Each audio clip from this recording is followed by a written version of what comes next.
And welcome to Detroit's only nightly political talk show as we dive into all things people, power, and politics.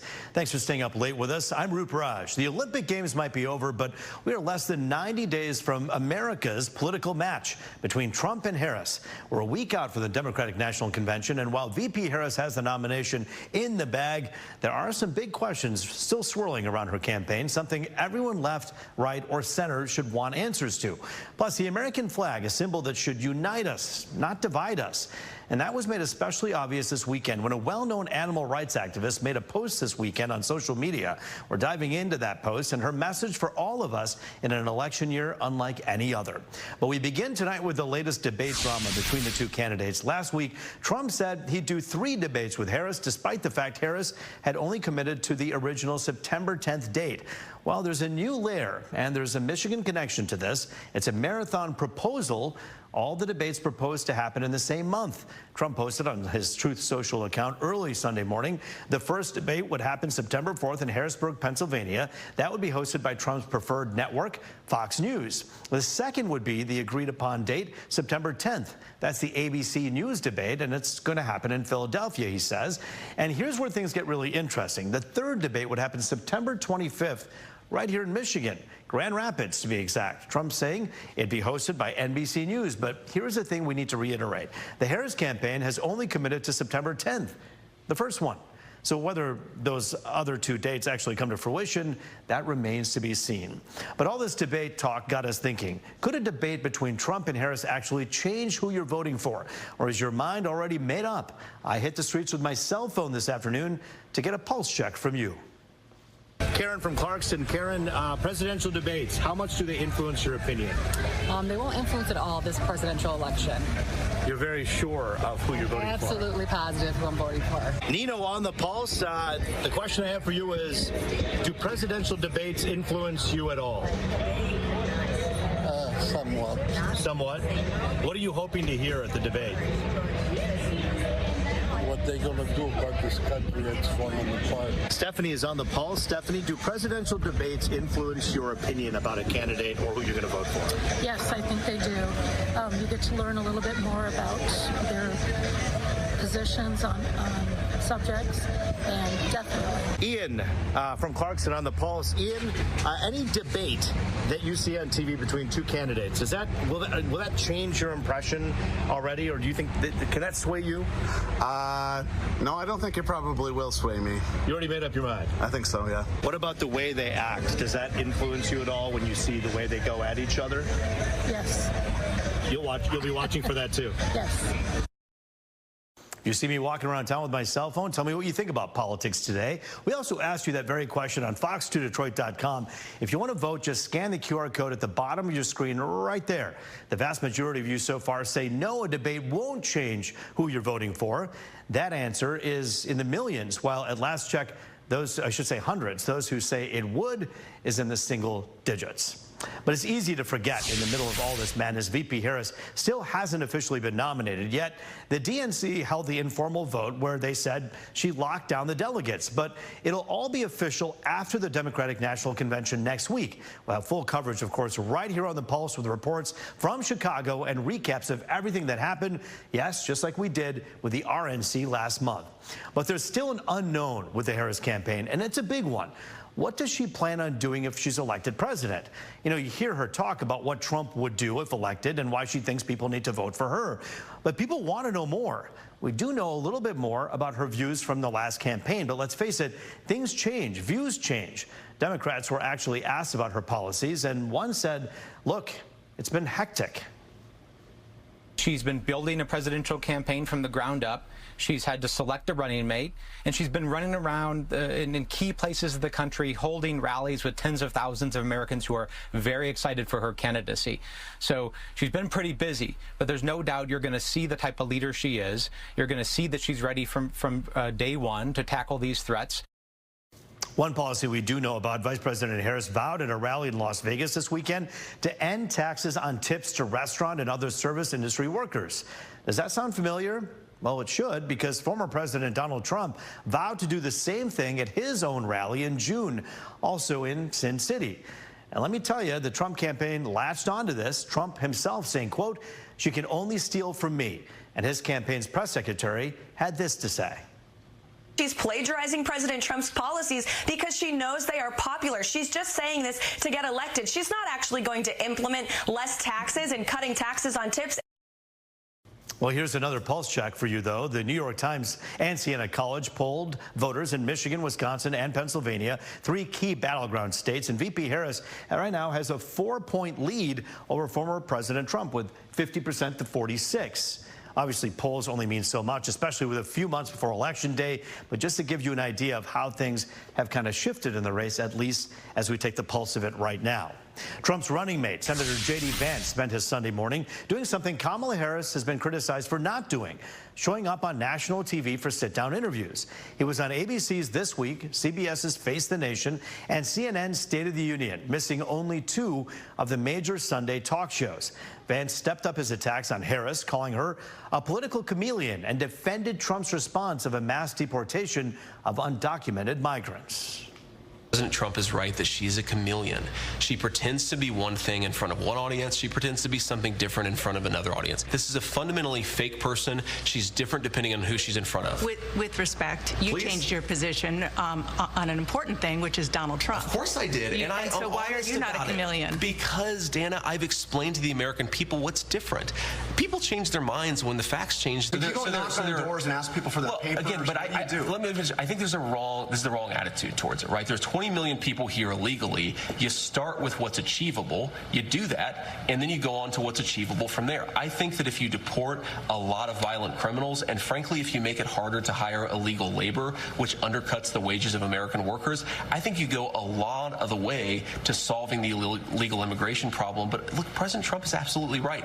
You cannot have a border unless you're willing to deport some people. I think it's interesting that people focus on, well, how do you deport 18 million people? Let's start with 1 million. That's where Kamala Harris has failed, and then we can go from there. So the Trump campaign has also slammed Harris for not giving an extended TV interview so far, 3 weeks after she joined the race for president. For the record, we did ask the campaign for a one-on-one with a local station, with our station, when she was here last week. But you know what? She couldn't do it. But you know who has given an interview? Harris's boss, President Joe Biden. He gave his first interview since he dropped out of the election, telling CBS News Sunday morning that he didn't question his own viability against Trump, but says it was more about the down-ballot races, control of Congress being a biggie, while House Speaker Nancy Pelosi has stayed tight-lipped about what she did in the days before this decision, even though she reportedly played a pretty big role. Take a listen. A number of my Democratic colleagues in the House and Senate thought that I was going to hurt them in the races. And I was concerned if I stayed in the race, that would be the topic. You'd be interviewing me about why did Nancy Pelosi say, why did someone, and I thought it'd be a real distraction. I wanted the decision to be a better campaign. So that we could win. I did not think we were on a path to victory. So that was really more the thing. He made his decision that would be accomplished by him stepping aside. That's really not an elephant in the room. Mr. Biden did point to his age and called himself a transition candidate and called Trump a danger to our country's security if he wins the election. The former president also taking his fight over the classified documents case to a whole new level. He's actually suing the Justice Department for $100 million. The reason? This, the 2022 raid on his Mar-a-Lago home in Florida, which, as you may remember, resulted in the case that was filed against him. Trump called it an invasion of privacy and says he's a victim of malicious prosecution. The DOJ has not commented on this lawsuit. You'll remember President Biden did face similar classified document searches at his home in Delaware, but a special counsel report concluded that criminal charges weren't warranted in this case, partially, though, because of his limited recall of events. Also, a bombshell report over the weekend leading to an FBI investigation. The Trump camp says it was hacked by Iran. They didn't provide specific evidence of how they know the country is involved, but it came after Microsoft reported foreign agents were trying to interfere in this year's election, including an Iranian intelligence unit sending a compromised email to a high-ranking official of a presidential campaign. We've raised concerns that Iranian cyber actors have been seeking to influence elections around the world, including those happening in the United States. These latest attempts to interfere in U.S. elections are nothing new for the Iranian regime, which, from our vantage point, has undermined democracies, or attempted to, for many years now. Iran has denied it was involved at all. The FBI only issued a brief statement saying they are investigating this matter. Well, next on The Pulse, we're diving further into the criticisms about Harris not giving any interviews since she jumped into the race. We're also sitting down with our political guru, Dave Dulio, Oakland University political science professor, about what this could do to her campaign if she doesn't hurry up and face some tough questions. That's coming up. You're watching The Pulse on Fox 2.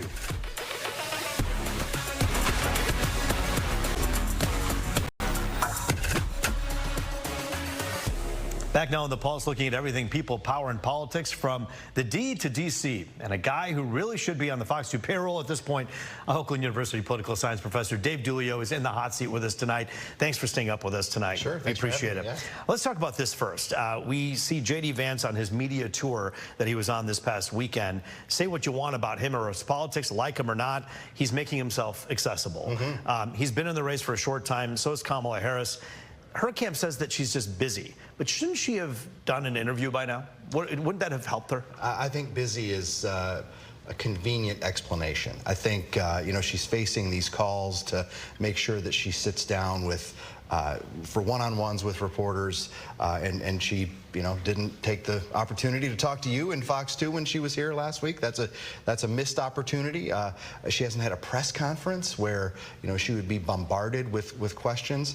I think, you know, you've seen, as you mentioned, Vance talk to reporters. Trump had a 70-minute press conference last week or in the last few days, and you know, I think that says a lot. I think she's going to continue to face calls to sit down and talk to folks, and frankly, the longer that it goes on, the more difficult it's going to be for their campaign. Well, so talk about what she's actually doing now compared to the opportunities that perhaps she's missing. Because if she sits down with a reporter one-on-one and they unpack and they ask tough questions, she can really look at that as an opportunity to make some news about her policy points. Absolutely, and you know, she can get away from the produced and staged and really sort of filtered version of which is what every campaign wants it to be, frankly. Sure. But you know, it can show a different side of her. It can show her in a different setting, which I think is that opportunity that can go out there and attract some voters. Does she need to talk more about policy right now? Because we hear her saying a lot about what this country would be like under Donald Trump's leadership. But talking about policy right now, isn't that more important to people, you think, who are voting? Well, I think that we... Maybe. I think that's a terribly unsatisfying answer, but I think that's the truth, right? I mean, because, you know, when you were out talking to voters today, there were many of them who said, no, my mind is made up, right? But there is a small slice of folks that are out there that need to be convinced which way they're going to vote, right? That need to be convinced by one of those candidates that they should earn that person's vote. Let's talk a little bit about policy points here. We heard, of course, former President Trump a month ago talk to workers in Las Vegas saying we're going to cut the taxes on tips. We heard Kamala Harris come out and basically say the same thing.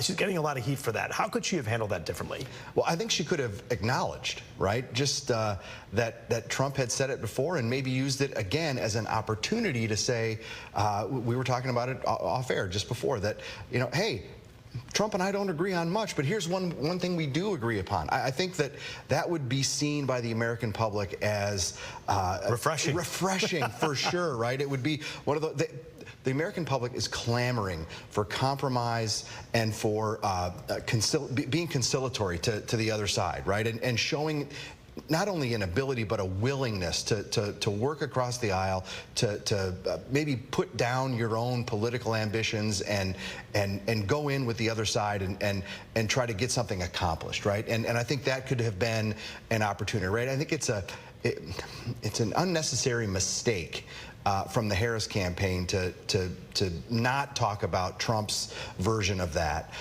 because it's extending the story, right? We're talking about it. Other people are asking questions about it. The narrative continues. Yeah, the negative narrative continues for her. So let's switch tables now and talk a little bit about what former President Trump could be doing differently. He talked about unity as soon as the convention was about to start after the assassination attempt and said, I'm not going to sit here and slam my opponent. That changed quickly, and he kind of returned back to his other incarnation, which is the rally Donald Trump. Yeah. Is that helping him right now? It's helping him with his base, right? But the base is already voting for him, right? It is. What he needs to do now is to energize them, right? I think the Trump campaign is a little nervous about, and they should be, about how energized the Democratic base seems to be right now. And we can talk about an unnecessary error on Trump's part too, when he challenged the crowd size at the Harris rally here in Michigan over the weekend, that said that it was AI generated. Well, there are pictures of it, right? Well, we also have media reports, and look, we have cameras that were on, like, at the scene, right, that showed the pictures of how many people were there. And so this crowd size thing, is that getting old for even his base to hear about? Maybe, right? I think they still like it. I think his efforts with his base are tried and true, right? And he goes back to them again and again. He's no dummy, right? He goes back to what works, and that is revving up the base with big rallies, being adversarial with the press, and being an attack dog, right? Which is sort of where his natural position is. So I think the call for unity lasted, as you say, a short time, and boy did it change after Joe Biden dropped out. I think then the reaction to the Harris candidacy really sort of shook the campaign, and they knew they had to go back and start to create that contrast again. Final question, how much of a difference does it make, these VP candidates, Walz and J.D. Vance, and does J.D. Vance's military record and what he has said in the past and what actually happened matter to people? Are we talking J.D. Vance or Walz? Well, we'll begin with Walz and the military record that he spoke of, where there's some questions about how involved he was. Absolutely. I think it does matter, right? I think that anytime you see somebody say one thing or tell a story and then it's shown to be incorrect, that's a problem, right? And people then wonder about your judgment and about your temperament and whether or not that you're shooting straight with them on anything else, right? Vance is a whole other story. I think he's got other problems that he has to overcome. And I think, frankly, sitting down with those handful of media outlets over the weekend, that's the right thing to do. Put yourself out there, let people see who you are, rather than everybody else controlling the narrative with criticism. Dave Giulio, always good to see you with Oakland University. Sure. Thanks for your perspective here today. A very interesting week. It will continue to be that way, I'm sure, as we lead up to November and perhaps beyond that. Up next, it's a symbol of unity that's been dividing some lately, the American flag. Some people say it belongs to one party. How it's impacting a Detroit activist and her message as we near Election Day. We'll be right back.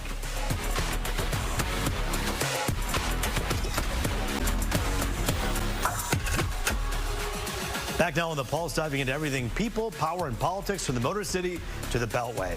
You know her of the head of the Detroit Dog Rescue. She recently put up a post on social media about a soldier who was leaving his dog behind to deploy. She took in the dog, as she has done for thousands of others, and then put up an American flag in support. And then she got blowback, people guessing her political affiliation because she put up an American flag. As always on this show, we give the voice to the people. Here's a pulse check with Christina Rinaldi of DDR. I have an American flag on my own home. There's one at DDR.